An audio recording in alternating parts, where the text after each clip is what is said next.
Divya वनौषधि channel में आप सभी वनस्पति प्रेमियों और दर्शकों का हार्दिक स्वागत। मैं इंजीनियर डीपी यादव आज आपको एक बहुत ही दिव्य अतिशय दुर्लभ पौधा जिसकी जानकारी हो जिससे परिचय मैं कराने जा रहा हूँ। ये देखिए, ये गुलबकौली का पौधा, पत्ते स्पष्ट रूप से ये ऐसे देख लीजिए, ये ऐसा पत्ता होता है इसका और इसके फूल ऐसे होते हैं। बीच में एक हल्का गुलाबी कलर का एक पंखुड़ी, पुंकेसर कहें, पंखुड़ी नहीं पुंकेसर, और एक ही कहना चाहिए गुच्छे में कई फूल, जैसे एक प्राकृतिक गुलदस्ता जैसा ये देख सकते हैं। और खिलने से पहले इसकी कली जो इस तरह का होता है। ये गुलबकौली का पौधा, फूल स्पष्ट रूप से फिर से, ये गुलबकौली का पौधा अमरकंटक में मुख्य रूप से पाया जाता है। आज की डेट में भारतवर्ष में प्रायः हर जगह ये उपलब्ध है, किंतु इसकी मूल प्राप्ति स्थान, ओरिजिन प्लेस अमरकंटक है, मध्य प्रदेश, शहडोल जिला, अब अनूपपुर जिला। और इसका औषधीय प्रयोग मुख्य रूप से नेत्र रोग में किया जाता है, चाहे वो ग्लूकोडर्मा हो, मोतियाबिंद, आँखों में जाले, दर्द, लाली, हर तरह के नेत्र रोग के लिए यह विशेष रूप से इसका उपयोग किया जाता है। जब भी अमरकंटक जाएं, वहाँ के स्थानीय लोगों से इसके औषधीय प्रयोग और इसके और विशेषताओं के बारे में जानकारी प्राप्त कर सकते हैं। वहाँ के लोग ज़्यादा जानते हैं और वहाँ पे छोटी छोटी शीशियों में इसके अर्क बना करके लोग बेचते हैं, जो नेत्र ज्योति के लिए बहुत ही दुर्लभ है, बहुत अच्छा उपयोगी है।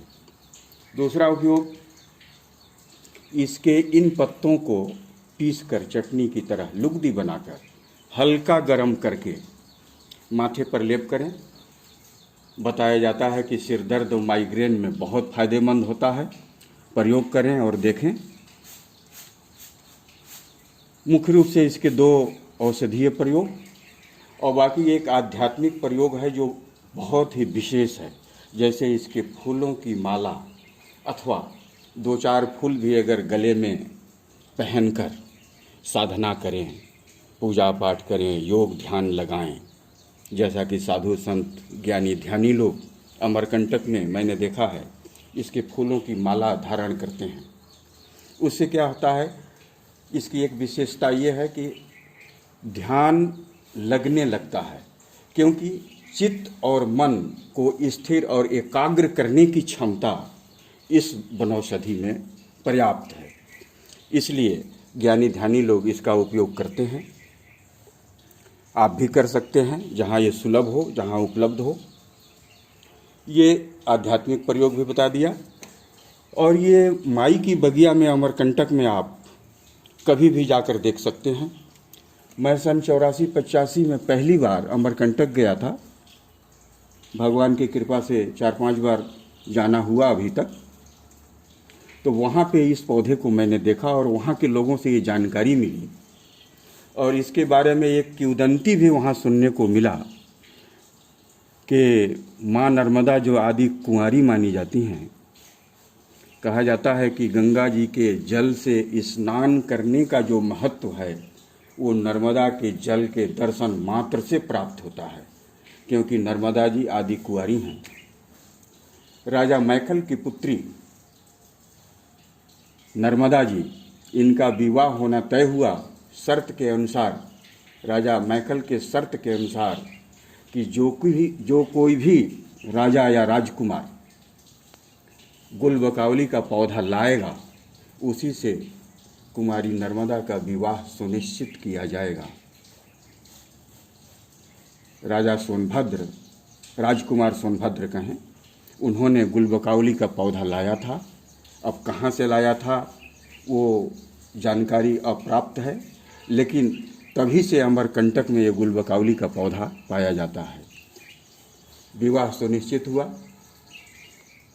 तिथि अभी नज़दीक नहीं था, कुछ समय पश्चात होना तय हुआ।